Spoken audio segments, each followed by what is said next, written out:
Hi, welcome everybody to Inside the Designer Studio. This is our episode 12, and we have a very interesting guest today. But before, I'd like to invite you to please subscribe to our channel. Without further ado, let me introduce you to my lovely co-host, Eliot Coleman.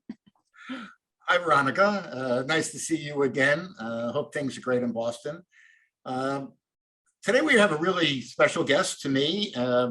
Someone that I've known for a very long time who's had a really interesting journey, and I'll let him tell you about it, in the audio business. And today he is the owner of one of the more prestigious brands that's available in our industry. So without further ado, Trent, why don't you introduce yourself and tell us a little bit about yourself and your company? Certainly.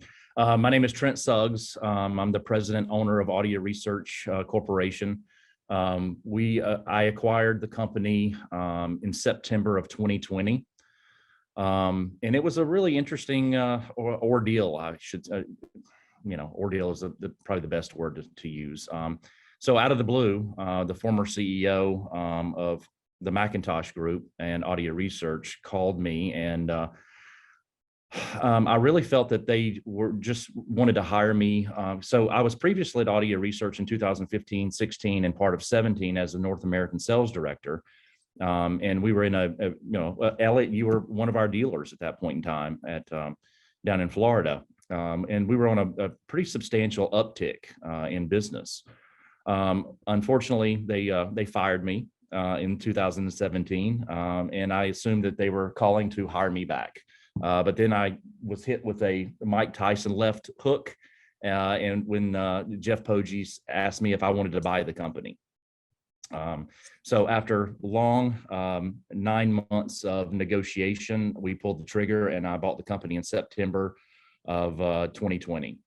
At that point in time, I moved from North Carolina to Minnesota to restructure, if you will, the company.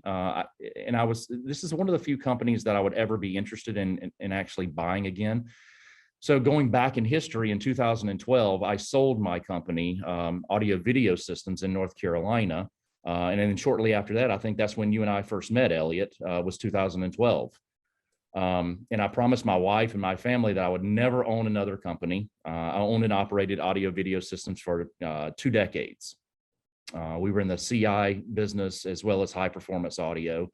I built a beautiful, 7,000 square foot store in North Carolina, and people thought I was absolutely out of my mind. But it proved to be very successful.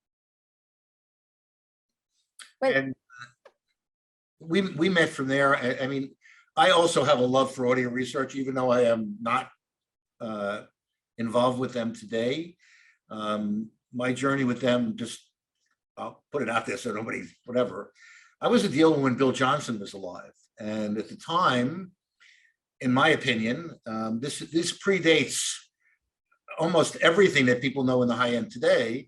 Audioresearch was the preeminent brand of high-end gear back in the 70s.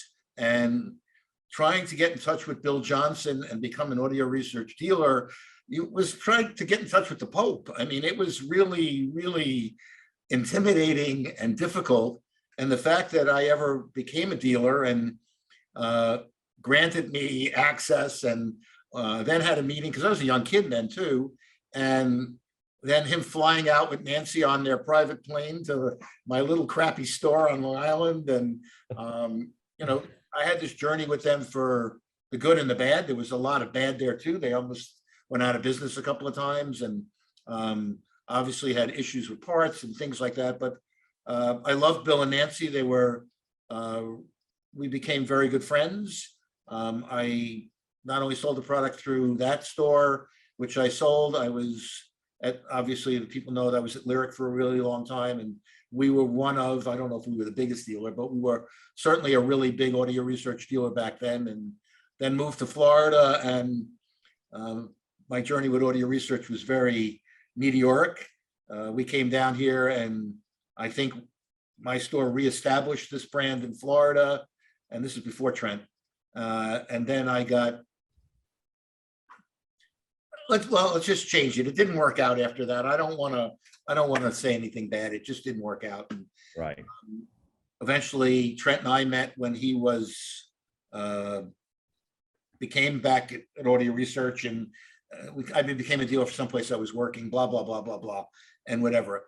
But I was really happy, me personally, that he bought it. I think it's a company that is worth supporting and surviving, even though I don't do that today. And I was very disappointed personally of the process it took before you bought it. I'll leave it at that.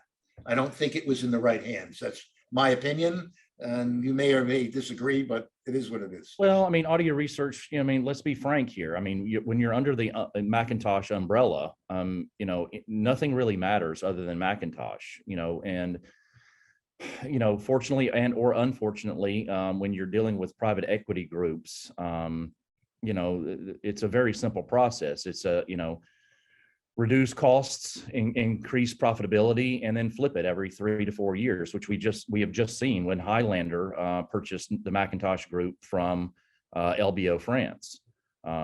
Is it a good move, a bad move? I don't know the answer to that. I just know that we were very, very fortunate, and it's extremely rare, if it's ever happened, where you're able to, chisel away one small faction of a beautiful little company that's been in business for over 50 years. Chisel that away from an investment group. It never happens. True. And we were kind of the redheaded stepchild. In 2000, I think it was 2014. The Macintosh Group bought a wave soldering machine and placed that in the factory, just barely south of us in Plymouth. And they tried to implement certain aspects of the Macintosh process into Audio Research, and it was very quickly determined those processes simply don't work for Audio Research. I mean, we are and have been for 50 years all about sonics, not process, not profitability, but about the sonics of what we build. So when I bought the company, we had I think roughly 24 associates. I refuse to use employee because that can have a negative connotation. So everyone's a team member, an associate, or part of what we're trying to build as a company. As of yesterday, we have 42 associates in the company now. We've vertically integrated so many of our processes. We've invested in our own paint lab, an epilogue laser. So we're lasering our own materials. We have cut ties with all Asian, well, I shouldn't say all, about 97% of all of the materials that we use in all of our products are US made. And about 90% of the, about 85% of those are all locally sourced. So I truly believe in relationships. We source the materials locally. Does it cost us more money? Absolutely, it costs more money. There's no doubt about it. But we can control our own destiny. This is why we vertically integrated every aspect that we can possibly do in-house. We just purchased a Mamaki UV printer. The guys from Tennessee are flying up today to train our staff on using this UV printer. So we're painting the processes, painting the materials in-house, Cerakoting the processes, which is a very unique process with a ceramic coat finish, very durable. And so we're trying to bring a new sense of technique to a very old company and a very old process. So we haven't gone away from the DNA of the company. In fact, we're reinforcing more of that DNA, but we're just doing it in-house now. What we can control, we can control. Well, if we outsource these parts, materials, these processes, we can't control them. And kudos to you. And actually, I'm thinking of the timeline of these events. So you acquire the company and COVID hits. And I'm hearing here a person who doesn't give up. And so you are describing some of the actions that you took, but what else did you have to do? And how did you prepare to be a leader in these difficult times? Well, I mean, leadership, in my opinion, is very easy. It's an easy process. You lead by example. I mean, when we were building out all of these aspects of the company, I was building these processes, I was framing walls and running wire and doing all of these things that were necessary.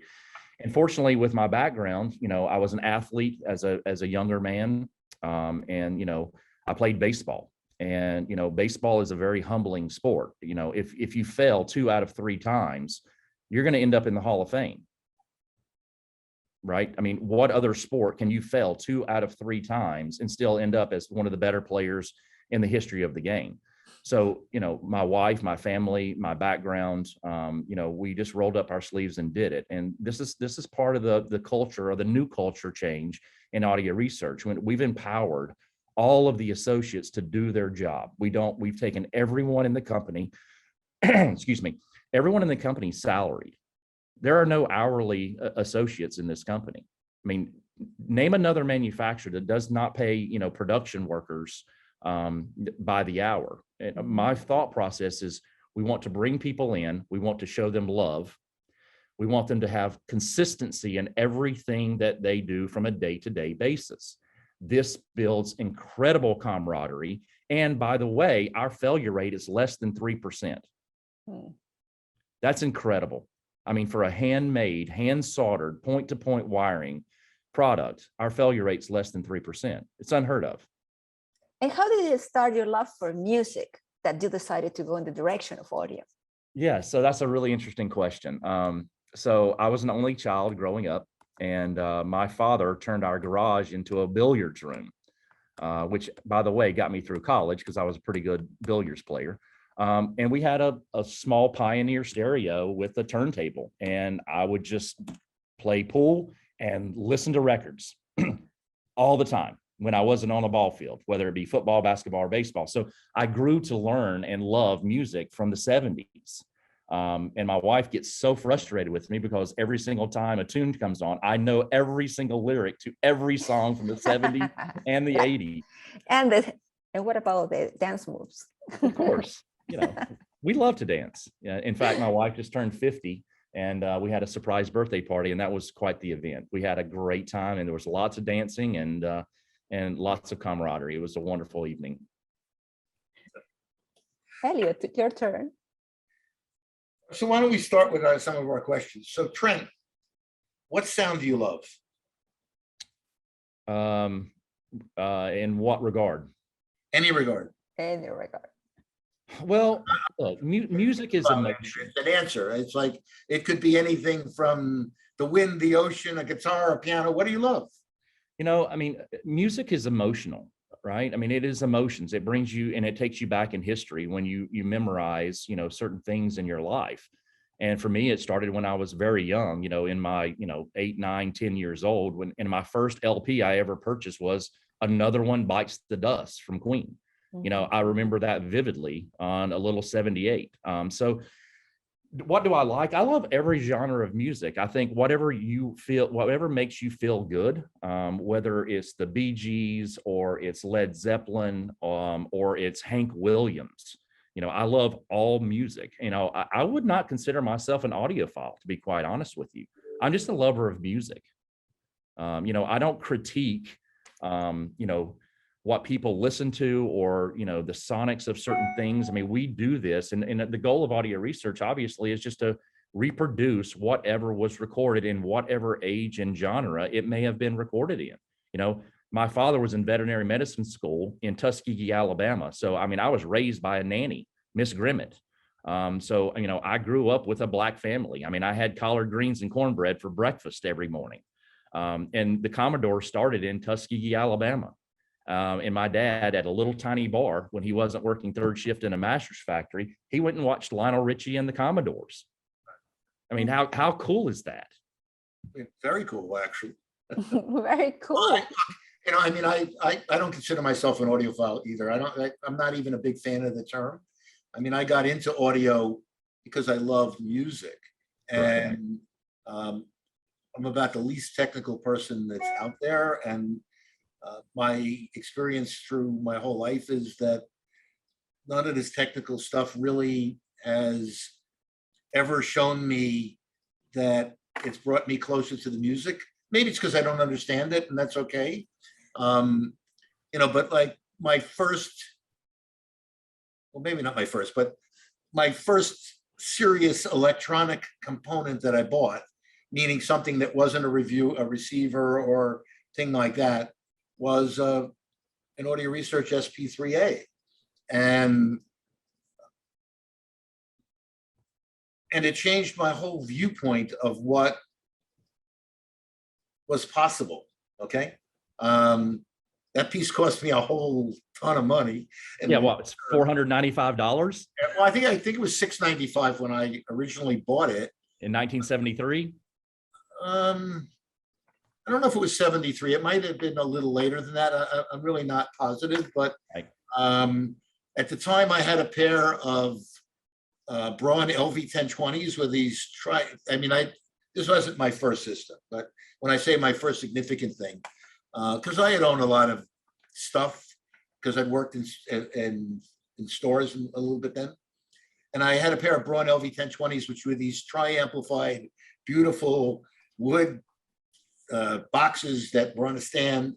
And I put this, I think I had a Crown preamp or something, I don't remember at the time, which was this IC thing that was $299. It sounded like a welding torch. And I hooked up this Audio Research thing to it, and I was married at the time too. And even my wife said, "What the hell did you do?" Right. What did you do? I mean, this was like a transformational event. Correct. In my little apartment, all of a sudden, something happened. I wasn't, I don't know what the right word, I'll say I wasn't smart enough to really understand what was going on. I mean, that happened later on, through my discovery into other things. I was still right out of Lafayette Radio at the time, and I went to work for a guy that I met at Stony Brook University, and he opened up a high-end store, and we were kind of exploring all this stuff together. And this was 70s. I guess it was about 74, 75. This is pre-Mark Levinson and Right. pre-everything. So Audio Research, at that time, they were the Magnapan guy too. Correct. And there was no high-end cable. Bob Fulton came to us, and that was a whole trip. But this was back at the beginning of it, and it transformed me. I have this deep affection for this company, and I was really happy to see it end up in someone's hands that would appreciate it. And even though we don't do business today, that's fine. Maybe in the future. Well, who knows what the future will bring, but that's not even what bothers me. I mean, Trent and I like him, and we know each other for a long time, and we've had a lot of heavy duty conversations about all kinds of different things. For me, I believe in tradition, and I hate a lot of the things that have happened in our world. And I'm just glad that the company ended up in somebody's hands that loves it and appreciates it. And I wish him and his family all the success in the world. I know a lot of people that work for that company or work for the company, including like Dave Gordon for 100 years. And I just think it's been a staple of the high-end industry, and I'm really happy that it survived. No, you're exactly right, Eliot. I mean, what a lot of people don't understand is the history and the DNA and the culture of Audio Research. So the high-end world didn't exist before the SP3. I mean, the SP3 started this whole, dimensionality of high performance. I mean, this led into Krell and Mark Levinson. There was no high end before Audio Research. I mean, Audio Research set the precedent. There was no Wilson Audio. There were not these astronomically priced components prior to Audio Research. And when Bill Johnson built the SP3, that created the culture and the desire for high performance and high definition audio. The SP3 was the leader in what started this niche market in the audio industry back in 1971. And I was born in 1971. Bill and Jim Winey and Bob Fulton, all of these guys in Minnesota, doing these little things. And I agree with you. I don't know the whole story there. All I know is that I met these three gentlemen, and these three gentlemen all changed my life in some way. And, you know, Bob's company failed, but he was the first one to make high-end wire. Okay. Right. Jim's company obviously has succeeded and went on its own way. And Audio Research is still around, but we've seen lots of high-end companies come and go. And a lot of ones that were bigger after that have come and gone. Okay. Some of them are not out of business, but they're certainly not preeminent companies anymore. Right. And the world has changed. But, you know, for me, this is sort of, I won't say it's childhood. It's not a childhood. It's a foundational part of my audio journey. And I'm really happy that it survived. So, bravo. Well, it's good for our industry. And, you know, you make a really good point about, you know, companies coming and going. And, you know, our industry is truly not a business-minded industry. I mean, you and I've had this conversation previously, Eliot. You know, I mean, unfortunately, our industry is misled by hobbyists that really don't know how to run companies. And I'm trying to bring that aspect to Audio Research, still building, you know, the best sonic electronics in the world, but also have a business mindset. You know, this is how we were able to grow from 24 associates to 42 associates in a year and a half, right? I mean, it hasn't even been 2 years yet since the acquisition of the company, but we've made so many processes, and I've surrounded myself with amazing people, from the service department to production to marketing. You know, we hired a full-time IT director, and he's doing an amazing job on the social media side. You know, and frankly, prior to even buying the company, you know, I had a game plan before I moved here in September 1st of 2020. You know, I brought back Brandon Lauer for our international sales director and marketing director. You know, he was with Audio Research previously as well, and then he was fired from the company. You know, we had David Gordon, which is the commish, you know, Commissioner Gordon. You know, he was on the planogram from day one. So, you know, I brought back a trio of people that had extensive experience with Audio Research. And then from there, that was the root of what we did. And we were building as a company. From there, we just spread it out, right? We empowered people. We took everyone's salary. We asked people to enjoy what they were doing. Look, we work to live. We don't live to work, right? So everyone's handsomely paid at the company. Our failure rate is at the lowest it's ever been, as far as I'm concerned, in history. And this is because we've surrounded ourselves with wonderful people. Bottom line. Beautiful. And I have to return to the silly questions. But first, let me say a silly comment. For all those audiophiles watching this video, don't worry. We love you the way you are. Okay? And music lovers too. Now, a question for Trent. Trent, if you were to meet a person and that person only has money to buy one of your components, which component would you say, take this, you are not going to be able to live without? An amplifier or the source? There's no question. It's a Reference 6 SE. You know, historically, you know, we have been a pre-amplifier company. The Reference 6 SE is transformational. You know, depending on, that's the one piece. If you had to buy one piece of electronics from Audio Research, it'd be a Reference 6 preamplifier. Thank you. Your turn, Eliot. Okay, so I have to listen to it. I've asked this question of everybody. I'll ask it of you too. Do you have a person in your audio life that was either a hero or a mentor or somebody that changed your audio path? Bill Pugh. It's a simple question and a very simple answer. You know, Bill Pugh, I dabbled in audio when I was in college. So I worked at a very tiny, basically 12-volt shop. So we were doing car audio. And I worked there part-time when I was in college and developed the home market. And that's actually how I started my first company in 1994, 95. So I started a company and didn't really know what I was doing. I know my wife and my girlfriend at that point in time, now that my wife for 25 years, we decided we wanted to live in the mountains of North Carolina. So I had to figure out something to do. And I loved music and started a company. And we grew it. It was just Wendy and myself, my wife and I, and then we started growing and growing and growing and built our own location, our new business, 7,000 square foot showroom. And then I was introduced to Samico. By the way, when I sold my company in 2012, I actually went and worked for Samico. That was arguably the best distribution company ever created. I mean, the skill set and the talent level at that company was unprecedented. Bill Pugh was part of that. So Bill Pugh was my representative for Samico. Bill taught me virtually everything about high performance. And, I opened up a store and I brought in really exotic brands such as Mark Levinson, B&W, Sonus Faber.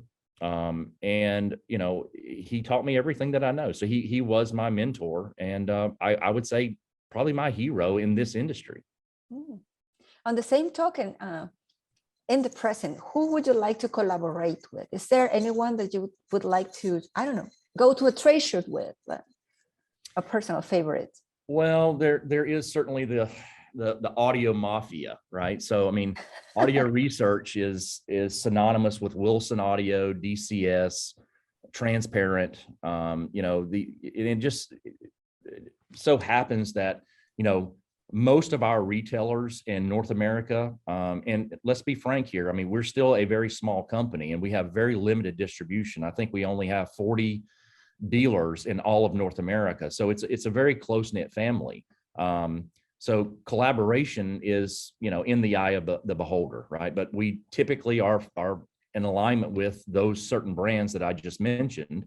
And it just seems to work. It's a good marriage. I love the industry and here's the problem with our industry. And I think Eliot, you would agree with me, is that the mentality for so long is to downplay other manufacturers and beat them down and say, well, put us up here, we're on a pedestal. That is completely opposite of my mentality. I want to grow the industry. I don't want to fight over one slice of pie. I want to build a bigger pie. I want every company in our industry to be wildly successful, because if we introduce more people to what we enjoy and we love, it's going to simply better our business overall. Let's grow the pie. I couldn't agree with you more. And I will tell you, as a relatively new distributor, and although we've been in business a couple of years, the pandemic has really kind of changed that. I don't even count those 2 years as being in business. I think those 2 years are survival. We have, and I want to phrase this properly because I don't want to really toot my own horn, and Veronica's the same way. I mean, both of us represent some really great product, and for new companies, it's really hard. It's hard to break into that audio cartel or mafia, Right. and there aren't that many qualified dealers around the country. And of those that are even qualified, is there enough floor space and is there enough money for them to even participate? And it's really difficult. And a lot of times I think the customers don't get that and they don't understand that. It's like a dealer can't carry everything. And, Sure. and there is a point where a lot of dealers, and I've said this before, carry more product than they really should. Without a doubt. They're brand collectors. Are not committed necessarily in the right way. But for those new companies and new brands that are out there, that at least new represented in the United States, sometimes that makes it, really difficult. Like, and I don't want to put you on the spot, but I've asked you about collaborating with Audio Research at some time with our product. I think it would be great, but I understand sometimes from a political point of view, it just doesn't work. And I want to see the industry grow. That's one of the reasons that Veronica and I are doing this. I mean, this is not something that we're making money at, and I'm not trying to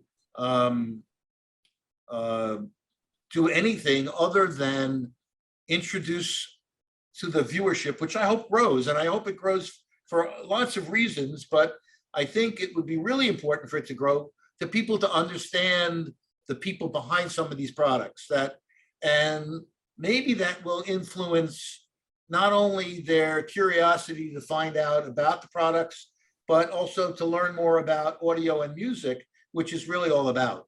I mean, Audio Research is a company, again, and I'm not trying to pat you on the back, that had a huge influence on my life, not only as a dealer. It's through Audio Research that I met Harry Pearson, and I could tell that story some other time. And Harry Pearson had a gigantic influence on my life and how I chose audio as a career, and in a lot of ways. And I think other people should have that experience. And I'm going to tie it up with this. I think music is a gigantic salvation for people. And I really don't like what has happened to the music business and the way it's done and the way it's presented to young people. I think there's more to the world than a couple of things stuck in the side of your head. And music is powerful, and it's educational, and it's emotional, and it's spiritual, and you don't get that through a set of earbuds. And these products, like Audio Research and like others, are really time machines. And I've used that phrase before. They have the ability to transport you emotionally to different places, physical places and emotional places. And for that, I think Audio Research has done a great job. Well, you're exactly right, Eliot. You know, in one of our QA guys came up with this phrase, and he simply said, "Everyone's an audiophile."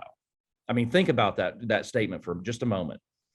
You know, when you listen to music, I mean, you obviously don't turn the radio on, or if you're in your car and say, "Golly, that sounds like crap. I love it." No, right? Everyone loves music. Everyone. I mean, regardless of the genre. And so, with Audio Research, our goal is to offer, the best performance at a certain price point. Hence why, we're developing a 50 series. The 50 series from Audio Research is a very economical way to introduce the masses to Audio Research. During the, whether it be the Italian-owned Audio Research or the French-owned Audio Research, Audio Research became an aspirational product. Our cost of entry for a preamplifier and an amplifier was $20,000. Well, that 20-something or 30-something year old that is interested in getting into our industry and listening to good music, well, that's unachievable at that price point. So we're developing an integrated amplifier. We're shipping now, and it's been wildly successful. That product's $5,500 US retail. We still hand build these products in our factory. We're not just assembling these parts. There's going to be 5 products in the 50 series that are going to be very economical, almost a cash and carry type of product, to introduce the consumers, those 20-something-year-olds and 30-something year olds, to Audio Research at an affordable rate. Excuse me, I'm sorry. Had a phone call come in. Happens. It does happen. So again, we shouldn't punish the public because they are not financially stable enough to afford $20,000, $30,000, $40,000, $50,000 for Audio Research components. Why not introduce them to sub $5,000 components, start them down the process, and build them into our family? It's very important that we do that, because again, in the 70s and the 80s and the 90s, Audio Research had preamplifiers in that, $1,000 to $1,500 range. We didn't start at $10,000 for a preamplifier through all of those decades. We're trying to introduce that back into our product lineup so people can actually afford a hand-built, handmade component built in the United States. And Trent, what do you think is the biggest myth in high-end audio? Biggest myth? Specifications. Yeah. I mean, again, every trade show that I've ever worked, and Eliot and I've had conversations about this. The derivative from the wife question? There's a reason that Baskin-Robbins has 31 different flavors, right? Whether you like vanilla or chocolate or strawberry, just go and listen. And if you like it, buy it. Stop with the specifications and what the reviews say and this, that, and the other. If you enjoy it, life is far too short to get caught up in reviews or, John has a bigger house next door. That's absurd. Just go and listen to it, enjoy it. It's emotional. If you like it, buy it. If you don't, guess what? There are 1,000 other brands out there. Go and enjoy it. Life's too short. Buy it and enjoy it. That's it. Well, I think there's a real opportunity that I think has come about from streaming. This is just my philosophy of all this. I mean, we had this giant change in the industry with the iPhone and the headphones and all of that stuff, which changed, and a lot of these young people got used to it. But now I've lived with, particularly over the last couple of years with Qobuz, and I'm, again, not putting it down. I'm not an analog guy. I am heavily committed into digital, and the ability to stream music, whether it's files that I've loaded onto my server or through products like Qobuz and Tidal, and there are other ones out there. I'm a huge Qobuz fan. Me too. And one of the things that's great about it is that I can find new music and experience new music almost like I did as a child when I used to listen to FM radio. And I think it might be something for companies like yours and others. If you got a $5,500 integrated amp and you can make some kind of reasonably priced streamer or streamer DAC or streamer server, or however you want to do this, where you can introduce younger people that they can buy an integrated amp and this box and some reasonable price pair of speakers and produce something that's really quite excellent and that sounds really good. Because there's lots of really good little speakers out there today. As I said, Qobuz is killer. I know that you guys have made a product like that, but I mean something in the affordable range might really open up a lot of doors. No, you're exactly right. And with the i50, the integrated, that's the first product in a five product SKU series. And with that integrated amplifier, the idea was very simple. We have an optional phono board that can just plug directly into the back of the integrated amplifier. Hopefully by the end of July, August, we'll also have the DAC card. That is just a plug-in module into the back of the i50. So the goal is to have a single box solution where you have a phono stage, a DAC that has Bluetooth capability, right? So you can just walk in, turn the unit on, and stream music right from your phone. And plug your TV into the optical input. So you have a TV, an integrated amplifier, a turntable, and a pair of speakers, and then you're done. Right?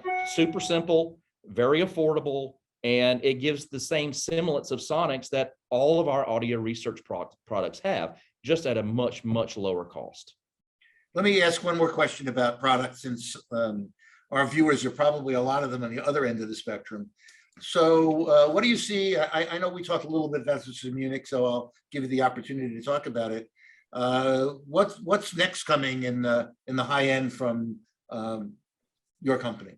So there has been a tremendous demand for a larger power amplifier in our series. Now that we have auto biasing in all of our amplifiers and a fused output stage, this makes our products, particularly our amplifiers, extremely reliable. So we've had a tremendous demand for a larger power amplifier. So October is our goal for the reference 320 monoblocks. That'll be the next product in the reference series. And it is going to be, in my opinion, and our dealers and distributor network, a much needed product. And we should have that in October, November of this year. And do you have an idea what that's going to sell for yet? Somewhere around 70,000 for the pair. Correct. Yeah. I mean, there's just, our engineering staff, they're pretty remarkable. We were able to achieve 320 watts out of a single monoblock by only adding 2 additional KT 150s per side, which is heroic in my mind. So again, it keeps the cost structure down to retube. Also, heat dissipation keeps that as well down. It's going to be an extremely successful product. I mean, you obviously saw the one prototype that we had in Munich, and we decided to get creative on that reference 320 mono block, and we Cerakoted in a white finish. I think it was pretty stunning. I mean, what are your thoughts, Eliot? Oh, I like the new look. I mean, I'm a traditionalist too, but a lot of this stuff is, I think, dated, and so there's nothing wrong with modernizing the look of the product. I like the look of the 160 and 160Ms, and the 320, follows in that path. And the other ones seem to have the public likes them, and they're buying them from you. So why not? I think what you're doing is great. Like I said, I don't think that you've done anything to diminish the history of the company, and in the end, bringing it into the 21st century is just a logical thing that I think should happen. Well, thank you. I appreciate that. And the phrase that we use in audio research, I introduced that really in week one. So often when you're talking about new products and design and implementation, so many people ask the question, why? Why would you do that? Well, I flipped that question around to everybody in the company and said, why not? Nice. So I can immediately tell that you not only come from a long experience in audio, but you have a very innovative way to see how business should be managed. And I like the fact that you are prioritizing people, both in your team and as your customers. So I would just want to congratulate you and say thank you for being today in this interview. It has been a pleasure talking to you. I look forward to the opportunity to listen to your products. Where are you participating next? Is there any trade show that people can visit and you're going to be there? I'm not sure. I don't think there's anything this year. There's some international shows for sure, which Brandon Lauer will be attending and running those demonstration rooms. Not that I'm aware of. Well, actually, we have product launches at Paragon Sight and Sound in November. And then we also have this is the launch of the 320 monoblocks. We're launching those at Paragon Sight and Sound in Michigan. And then just after that, we're also launching the 320s at Quintessence Audio in Chicago. So those are the next two opportunities for introduction of a new product. You're not going to do either Pacific or Capital Audio Fest? I doubt it. That's a whole different topic on trade shows versus consumer shows. I don't want to get into that today. Again, I want to build legitimacy around our industry, not garage fed hobbyists. It does nothing good for our industry. Eliot, you and I have had that conversation many, many times ad nauseum. It's confusing to the end users. It's confusing to the public when they go to these consumer shows and they see 70, 80% off of retail. It's not a sustainable option in our industry. And I think it does more damage than good. Well, we do. I mean, my company, we're going to do the Pacific Audio Fest. I'm at a different point with my product than you are with yours. Right. And we are doing Pacific. I don't think Cap Fest is like that at all.